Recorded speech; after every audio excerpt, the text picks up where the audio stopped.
Escribas hoje está aqui com a professora Carliane Sandes. Carliane é geógrafa formada pela Universidade Estadual do Rio de Janeiro e mestranda em Geografia também pela UERJ. Carliane estuda o ser e estar cigano. Olha só que tema sensacional para quem é de orixá e para quem é da Umbanda, né? Essa coisa de pensar esse grupo cigano e fazendo pesquisa na festa de Santa Sara Cali. Isso. Como é que é isso, Carliane? Olha, eu comecei a pensar a festa de Santa Sara como um lugar do povo cigano aqui no Rio de Janeiro, né? Já que a gente tem a Gruta de Santa Sara, que é uma gruta, uma réplica da Gruta de Santa Sara em Santa Marie de la Mer, na França, onde se cultua a Santa Sara. Tem uma réplica aqui no Rio? Tem a réplica aqui no Rio. E ela é a única na América Latina. Contemplada por isso, né? Tão próximozinho do objeto de estudo. E então, eu iniciei essa pesquisa ainda no tempo da graduação, vendo a festa na transformação espacial, vendo como o homem religioso, ele modificava aquele espaço. Uma pergunta que não quer calar. Você é cigana?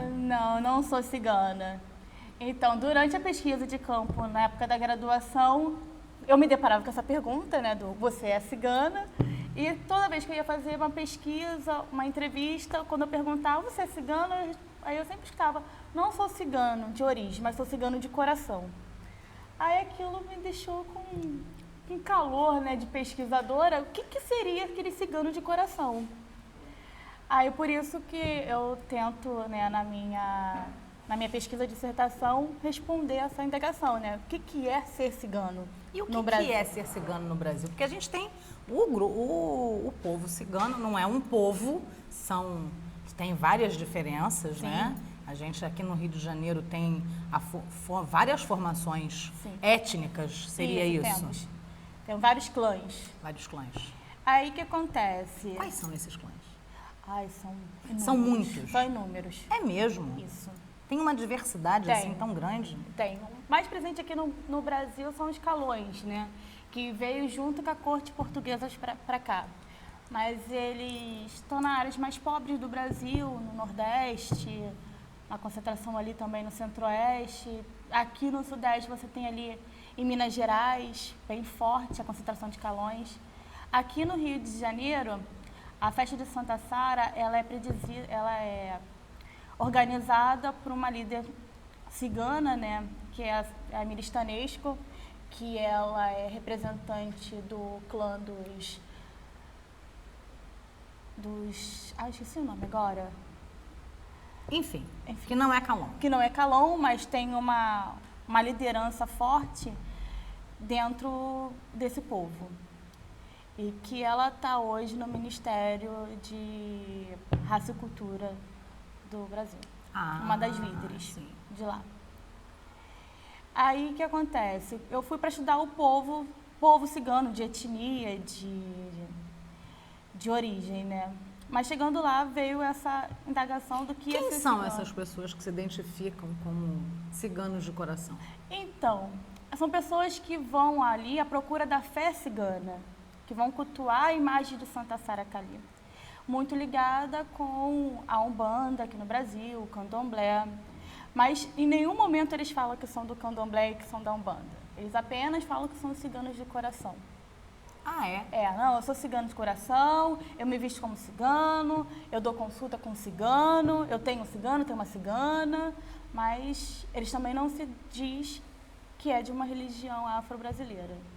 E como é que os ciganos de nascimento, acho que de verdade é uma, né? Mas eles ficam os ciganos isso. de nascimento percebem essa apropriação? Olha, tem uns que aceitam, porque quanto mais exposição da cultura cigana, melhor. Você está ali para popularizar o povo cigano, né? Frente à história, frente a tantos anos de preconceito, né? E quando você vê que tem uma festa que atrai público que não é da sua origem, opa, que bom, beleza. Quanto mais, melhor. Só que também tem outro lado que é o que está acontecendo com a nossa identidade. Porque desde o momento que eu falo que eu sou cigana de coração e que eu me visto como cigana, que eu falo que eu me porto como cigana, que eu cultuo alguma coisa que é cigana, que é cigana, eu esbarro na questão da identidade. Aí que o povo fala, não, peraí, aí eu sou cigano de verdade, porque eu venho de uma linhagem cigana. Você tá apenas vestido, tá de fantasia cigana. Ou seja, né, para ser cigano, você tem que nascer numa família. Família de cigano, sim. De uma linhagem patriarcal. É patriarcal, quer dizer, é o pai que determina, se você tem pai cigano, você é uma pessoa cigana, que é diferente, inclusive, da linhagem judia. A linhagem judia vem pela linhagem materna, né? Isso. E como é... E essas pessoas, elas estão na festa de Santa Sara? Então, a festa de Santa Sara, ela acontece no Parque Garota de Ipanema, ali no Arpoador. Que é onde tem a gruta? Que é onde tem a Gruta de Santa Sara. A Gruta de Santa Sara, a imagem de Santa Sara, né, está ali desde 2003. Então, já tem uma décadazinha de festa cigana na paisagem carioca. E no começo da festa, por relatos, né, porque eu só acompanho a festa tem uns 5 anos. Então, no começo da festa, você tinha a presença constante do povo cigano. Hoje, você tá acontecendo o reverso. Você tem mais as pessoas adeptas à cultura e ao povo cigano do que os próprios ciganos. E isso é um problema, ou não? Eu acho que não é um problema. Acho que foi a estratégia montada pela líder. Vamos nos apresentar, nos organizamos assim, nos vestimos assim, cultuamos assim, fazemos tudo assim. Aqui é uma festa cigana.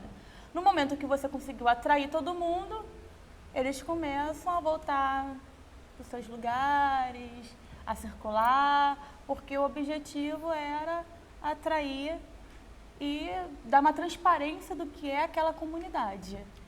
Agora, tem uma coisa, né? A maioria de nós conhece o que é uma festa.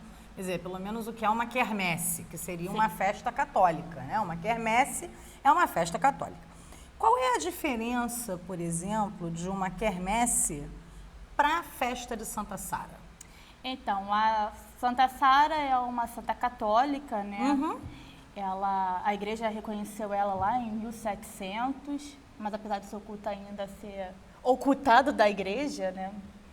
E o povo cigano tem Santa Sara como sua padroeira pela sua história, né?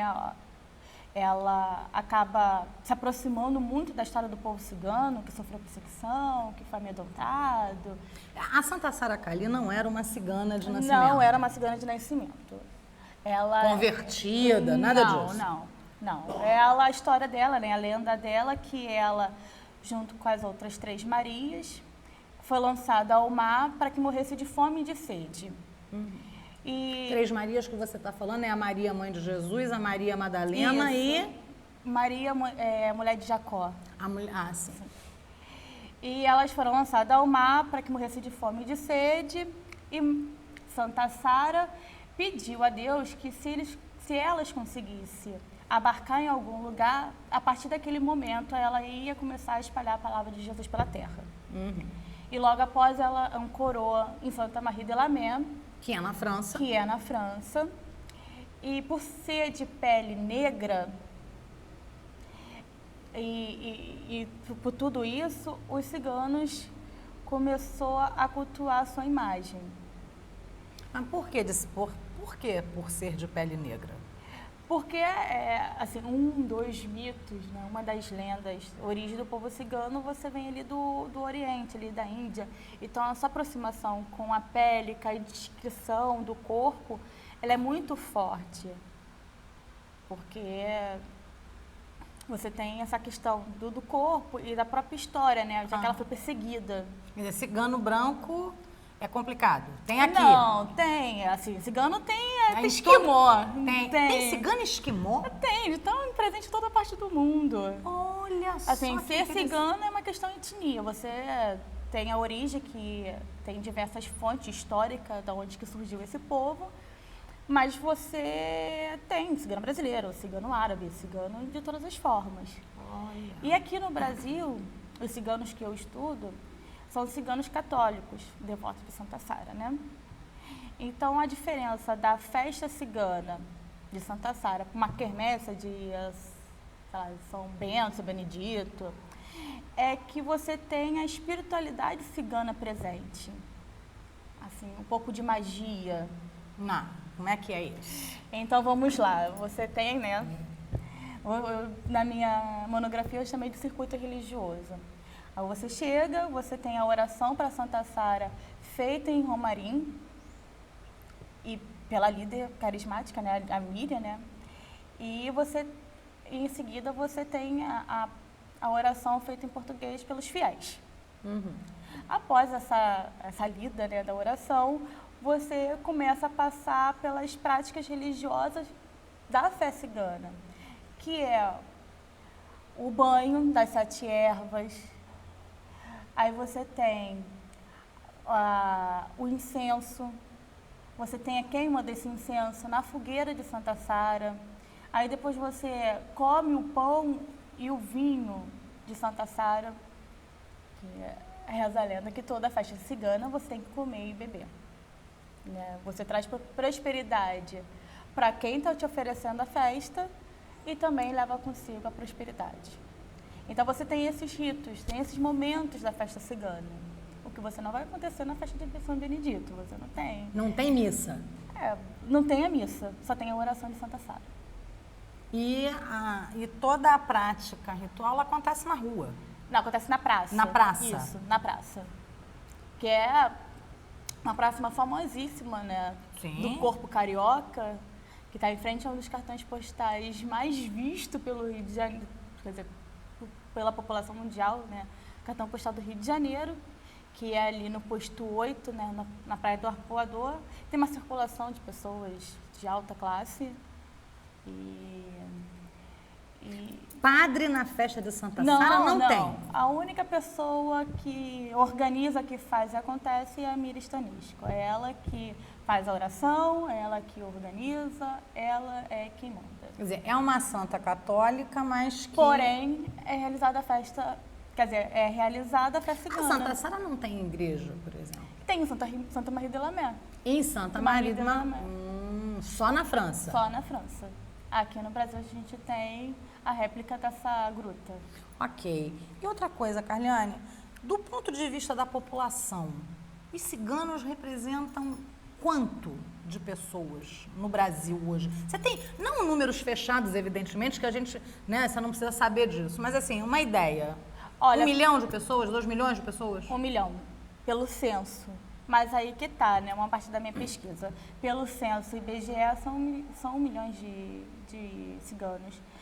Mas pela história, né, do povo cigano, passaram por tanto nível de preconceito, perseguições, muitos deixaram essa identidade cigana para trás.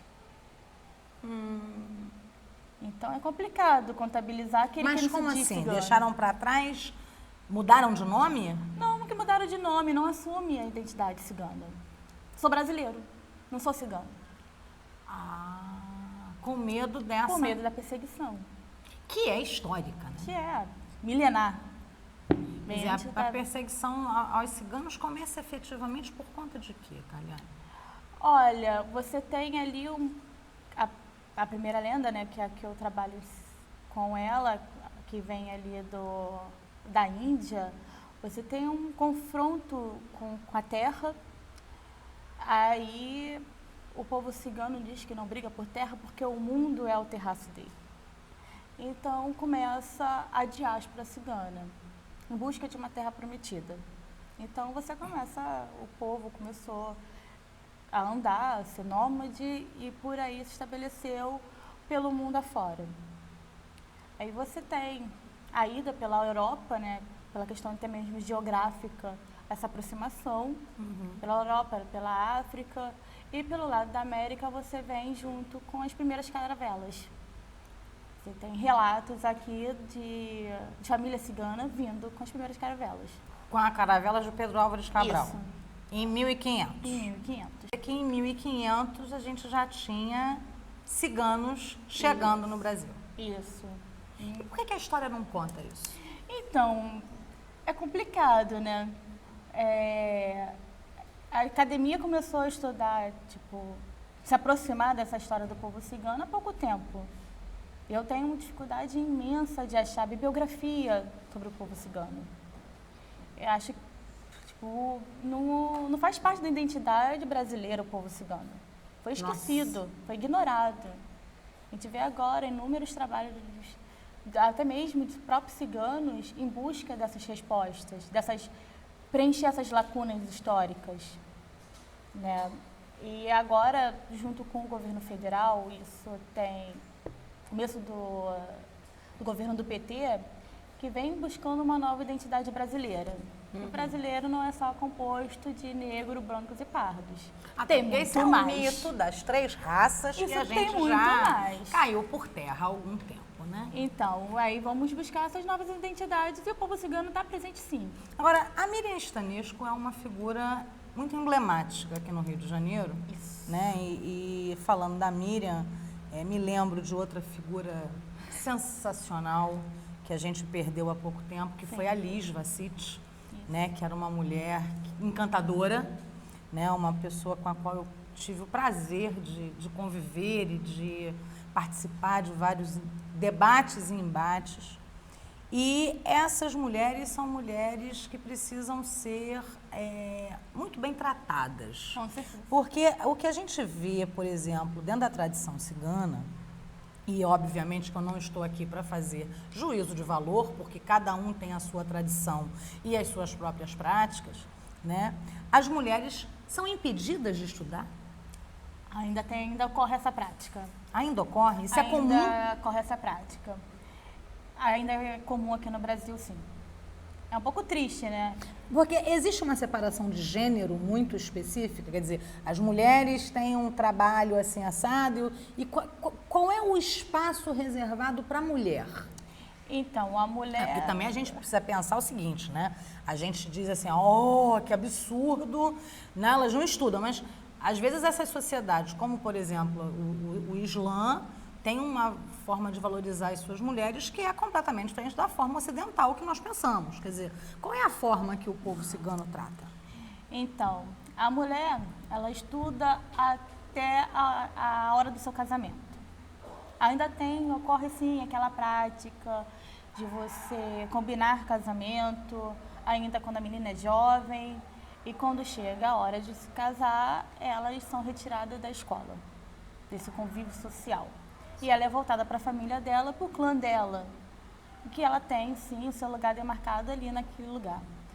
Que a mulher fica responsável pela leitura de cartas, leitura de mão. Pela confecção do alimento, Isso. a criação das crianças. Isso. E qual é o papel do homem? O papel do homem é, quando está ligado à confecção, né, de material para as vendas, tipo bijuterias, panelas de ferro e aço, e música. Ainda tem, dependendo do clã, porque tem N comportamentos, né, diferentes. Tem clã que a mulher vai para fora, que a mulher vai trabalhar e o homem fica em casa cuidando da educação dos filhos. Ai, que sensacional. Tem isso. É mesmo? É. E você tem isso. O que acontece com o que a Miriam representa para a mulher cigana? Ela foi a primeira cigana a concluir o ensino superior. Aqui no Brasil? Aqui no Brasil. Ela foi a primeira a romper com essa tradição cigana. Ela casou tarde, ela casou com um não cigano. Nossa! Então ela foi uma divisor de águas ali. E ela traz isso no seu discurso. Ela oferece essa oportunidade para as outras ciganas. Ela serve de exemplo. Então, ela é confrontada com líderes ciganos, homens, homens. Porque o poder do povo cigano Está está na mão do homem. E como que uma mulher vai estudar, vai se formar, vai ser advogada para representar eles na alta classe, dentro do magistério, e deixou de lado a sua origem, porque pela tradição ela teria que estar casada com 15 anos, 16 anos. Normalmente essa a idade que as meninas se casam? Se aproximada, assim, 16, 15, entre 17 anos. Bem no início da sua juventude. Você tem isso. Então, ela rompeu com todos esses laços e foi se aprofundar na questão educacional.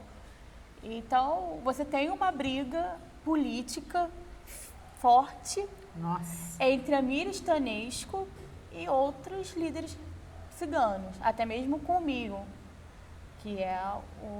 que foi, né, no caso, o marido da Jaqueline, que você acabou de citar.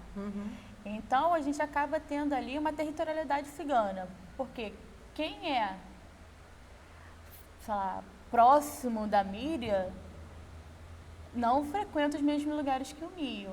E do Mio, mesma coisa com a Miriam. Porque são de clãs diferentes. São de clãs diferentes e ideologias diferentes. Um não reconhece a liderança do outro. Uau! Então, eu juro pra você que isso não me lembra nada. E que acaba Como é parecido? Então, o que acontece? Na festa de Santa Sara, por exemplo, você tem o esvaziamento do povo cigano. Do povo de origem. De origem cigana. Por ser a Miriam Stanesco uma mulher que está organizando e à frente do evento. Então, você tem essas brigas, esses rachas internos dentro da comunidade cigana no Brasil e acaba refletindo também na paisagem da festa. Que é composta por, vamos abrir todas as aspas, as pessoas que dizem que são ciganas de coração. Isso. E aí você tem o pessoal da Umbanda, das religiões afro-brasileiras. Isso. E cada vez mais a figura de Santa Sara está se tornando popular, né? Que para quem frequenta algum terreiro ou alguma casa de santo, você vê o cantinho destinado ao povo cigano com a imagem de Santa Sara presente. Então, como é uma gruta... Mas diz pra mim uma coisa, o povo cigano, o cigano de origem, ele tem incorporação? Não. Não. Pelo menos é o que a Mira sempre deixa alerta nos encontros dela. Que ali ninguém vai incorporar Santa Sara, ninguém vai incorporar a cigana Esmeralda, ninguém vai incorporar nada. Quer dizer, o povo cigano mesmo não tem essa lógica de incorporar. Pelo menos... O que não for cigano, candomblessista ou não cigano, bandista. Porque ser cigano é ser de etnia. Agora, a religião, cada um tem a sua. É isso que eles falam. Uma coisa é o padrão cultural e outra coisa é o padrão religioso. Você tem a fé cigana que vem junto com o padrão cultural, vem no pacote. Você compra é o combo. É o você combo. É ensinado ali a cultuar a planta, cultuar as estrelas, você aprende algumas orações, isso tudo dentro do clã.